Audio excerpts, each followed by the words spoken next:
हाँ जी, ये है पार्ट 2। ठीक है, मैं फिर आ गई धमक के तो ये कह रही थी, हाँ तो मैं क्या कह रही थी, तो उस ध्यान को है ना एकदम से भगवान के चरणों में ले, और ये प्रॉब्लम होती है बहुत लोगों को मेडिटेशन में, सच में स्टार्टिंग में बहुत, क्या सभी को होती है ये कि ध्यान आपका नहीं लग पाता। आप चाहे 1 घंटा आंखें बंद करके बैठ जाओ, 2 घंटे बैठ जाओ, लेकिन आपका ध्यान नहीं लगे। ध्यान तभी लगेगा जब तक आंखें बंद करके भगवान जिस भी, यानी कि इमेज, जो भी आपको इमेज भगवान जी की पसंद है, चाहे वो मुरली लेकर खड़े हुए बांसुरी बजाते हुए कान्हा जी की है, चाहे राधा जी के साथ वो खड़े हैं, या जो भी कोई भी भगवान जिसे भी आप मानते हैं, उनकी इमेज अपनी आंखों के सामने लाइए।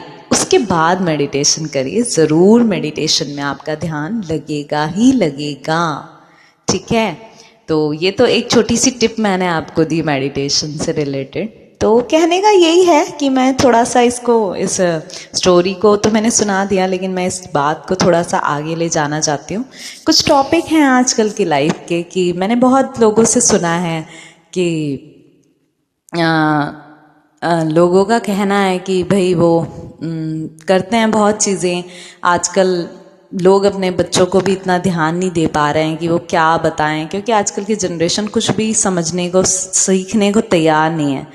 तो एक छोटी सी बात है जो मैंने हमेशा देखी है, बचपन से मैं देखती आ रही हूँ कि जहाँ भी लड़का रोते हैं ना, लड़के जो मेल होते हैं, उनको जैसे ही रोते हैं उनके पेरेंट्स चुप करवा देते हैं, अरे अरे रो मत भाई, तू लड़का है, लड़के नहीं रोते, आदमी नहीं रोता है, आदमी रोएगा, कोई सिचुएशन आई तो आदमी नहीं रोता। यार ये मुद्दा मुझे बहुत बुरा लगता है। एक बात बताओ, जब भगवान ने बनाए 2 चीज़ें, आदमी और औरत, लड़का लड़की, ठीक है, एक समान बनाए हैं, ठीक है, उनमें सब चीज़ समान है, बस उनकी जो सोचने विचारने की है वो थोड़ी सी, आप कह सकते हैं कि आदमी थोड़ा लॉजिकल होते हैं, और जो वुमेन्स होती हैं, जो स्त्री होती हैं, वो थोड़ा इमोशनल होती हैं। इससे ज़्यादा कोई फ़र्क नहीं है। ठीक है, सब चीज़ वो भी कर सकती हैं, सब चीज़ वो भी कर सकते हैं, मेरे हिसाब से बिल्कुल ये है बात। लेकिन जो ये मेंटेलिटी आप लोगों ने आदमियों में डाल रखी है ना कि नहीं यार वो इमोशनल नहीं हो सकते, क्यों नहीं हो सकते यार, आदमी बहुत इमोशनल होते हैं। लेकिन आप उनको ये कहकर कि नहीं रोना, आप मानोगे कि अधिकतर हार्ट अटैक आदमियों को ही क्यों आते हैं? क्योंकि वो अपना पेन कभी रोकर निकालते ही नहीं है, और रोना बहुत ज़रूरी होता है यार, चाहे कोई भी सिचुएशन हो रोइए। आप आदमी हो चाहे लड़के हो चाहे कुछ भी हो, रोना आ रहा है, लड़की भी हैं तब भी मैं उनको भी कह रही हूँ, लड़की हो वूमन हो, अपने जब तक आप पेन को बाहर नहीं निकालेंगे ना, वो आपके अंदर एक बन के, हमारे शरीर का ये एक प्राकृतिक क्रिया है कि अगर जिस पेन को या जिस चीज़ को आप जब तक बाहर नहीं निकालेंगे ना, खुल के नहीं निकालेंगे, चाहे वो आपको हंसना आ रहा है तो खुल के हंसिए यार, कौन मना कर रहा है, मैं तो इतना हंसती रहती हूँ। और यहाँ तक कि जब भी हंसती हूँ, जब मैं 1 घंटा पहले ही रोई हूँ, फिर भी मैं इन वीडियोस में, आप जब बनाती हूँ ऑडियो, मैं हंसती आपको दिखाई दूंगी अधिकतर, कभी यानी कि मुँह सड़ा के, यानी कि वैसे कुछ बोलती नहीं दिखाई देती, क्योंकि मेरी आदत है यार, मैंने सीख रखा है। मैंने कान्हा जी को अपना मोटिवेटर बनाया हुआ है कि भैया जैसे उनके जीवन में अनेकों जन्म से ही उन्हें मारने के लिए कितने शत्रुओं ने जन्म लिया, और उन्हें मारने जन्म से ही, जो बच्चे के टाइम से जिसके ऊपर काल सवार था, फिर भी उस छवि पे हमेशा उस भगवान के चेहरे पे आपको मुस्कान ही दिखेगी। तो वही मैंने अपने जीवन में उतारा है कि चाहे ज़िंदगी में कितने दुख आए यार, कितनी परेशानी आई, लेकिन मेरे चेहरे से हंसी कभी नहीं जाएगी। और ये है, मैं करती हूँ भद से भद्दा टाइम, चाहे मैं सुबह से रात तक रोई हूँ जिस दिन भी, लेकिन आपको थोड़ी देर बाद ही मैं हंसती दिखाई दे जाऊँगी, क्योंकि मेरे अंदर ही वो गुण आ गया है, वो भगवान ने बना दिया है।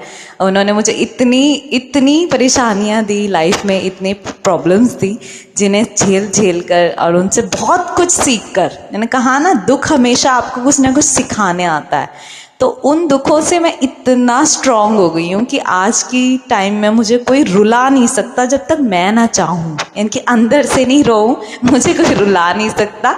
और अगर जो मुझे हंसाना बंद करना चाहे तो वो तो बिल्कुल ही नहीं कर सकता यार, हंसती तो मैं रहूँगी। तो खैर मेरी बात छोड़िए, मैं मेन बात पे आती हूँ कि हाँ, हम बात कर रहे थे कि आदमियों के रोने वाली बात पे।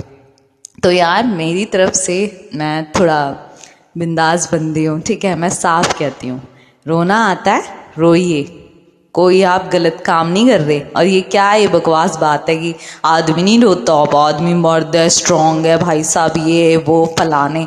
आपको क्या सिखा रही है पीढ़ी, मुझे समझ नहीं आ रही। और मैं उन बुजुर्गों से भी, उन बड़े लोगों से भी बोलना चाहती हूँ, अपने बच्चों को ये मत सिखाइए, उन्हें बोलिए आदमी औरत में फ़र्क मत करिए कि वो ऐसे नहीं करती हैं, वो ऐसे नहीं करते। नहीं, आदमी औरत एक समान है। लेकिन हाँ ये है कि आप उनके इमोशंस को इस तरह मत दबाइए। इनफैक्ट बच्चों के भी इमोशंस को आजकल मैं देख रही हूँ बहुत लोग दबाते हैं, ये मत करो, वो मत करो, ये मत करो, इतना टोक। उनकी पसंद का यानी कि तुम करने ही नहीं दे रहे उनको कुछ भी। आजकल के बच्चों को मैं देखती हूँ सिर्फ मोबाइलों में टिक टिक टिक टिक लगे हुए हैं, टीवियों में लगे हुए हैं। अरे यार वो कहाँ हो, वो टाइम हमारा टाइम था यार, जिसमें हम बैट बॉल, यार बड़ा खतरनाक खेलती थी मैं बैट बॉल, क्रिकेट बहुत अच्छा खेलती हूँ मैं सारे लड़के वाले शौक है मेरे को थोड़े क्रिकेट खेलना, यानी कि गली में छुपन छुपाई खेलना, ये सारे जो गेम होते हैं फन, जो या अगर कोई रिलेट करे तो लड़कियों का शौक होता था गिट्टे खेलना, टिक टिक खेलना, हम टिक टिक कहते थे उनको तो यार ये सब चीज़ें खिलाओ बच्चों को, ये खेल से ही तो वो खेलेंगे, उनका बचपन मत मारो यार इस तरह से। तो वैसे ही कह रही हूँ। और बाकी सभी के लिए आपके इमोशंस बहुत बहुत आपके लिए मैटर करते हैं। आपको हंसना आ रहा है तो खुल के हंसिए, उसे रोकिए मत, ठीक है। उसको, उस चीज़ को, कोई भी मौका, मैं तो कहती हूँ मौके ढूंढिए हंसने के, बहुत कम मौके मिलते हैं ज़िंदगी में हंसने के, तो उन मौक़ों को ढूंढिए। मैं तो चुन चुन के ढूंढती हूँ जहाँ मुझे हंसना पड़े। अगर नहीं भी आ रही ना हंसी तो क्या करती हूँ, दिन में वो जो होते हैं ना स्टैंड अप कॉमेडियन, उनकी चला लेती हूँ 2-4 वीडियो, वैसे ही आपका मूड ऑटोमेटिकली ट्रांसफ़र हो जाता है।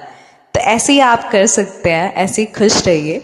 और दूसरा, चाहे वो रोना हो इमोशन, तो रोना आ रहा है तो खुल के रोइए, क्योंकि आप जब अगर उस इमोशन को रोकेंगे, आपका मन चाह रहा है आपके अंदर की, आपकी बॉडी आपको साइंस बताती है कि तुझे रोना है, तुझे रोना आ रहा है, तो उस फीलिंग को रो। आजकल डिप्रेशन का कारण ही यही है। Most of the people are suffering from depression due to this problem, कि वो अपने इमोशन को दिखाना ही नहीं चाहते।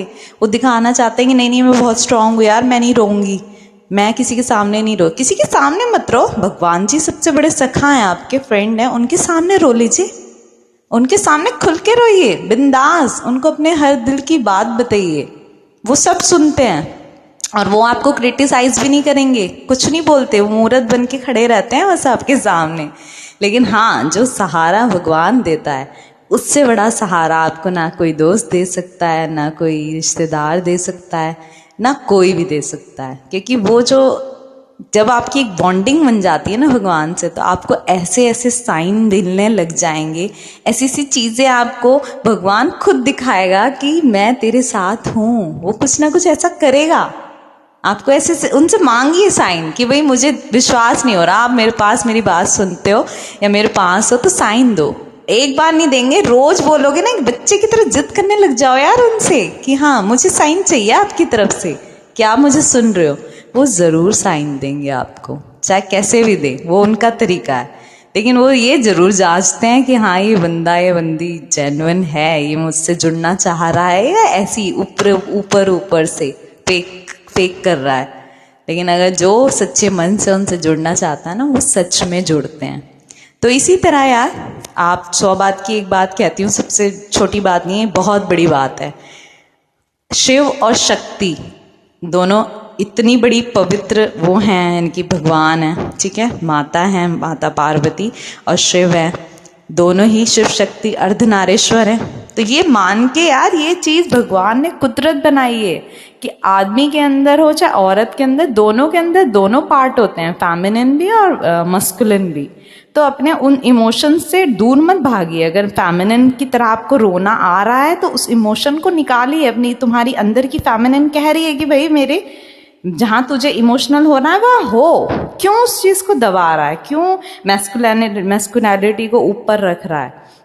वैसे ही जहाँ औरत के लिए भी मैं ये कहूँगी, लेडीज़ के लिए भी, कि जहाँ आपको लगता है कि आपको इमोशनल नहीं होना, आपको मैस्कुलिन पावर में आना है, जहाँ आपकी ज़रूरत है, जहाँ आप पे अत्याचार किया जा रहा है, तो उस पावर को उठाइए, उस मैस्कुलिनिटी को अपने अंदर लाइए। तो थैंक यू एवरीवन।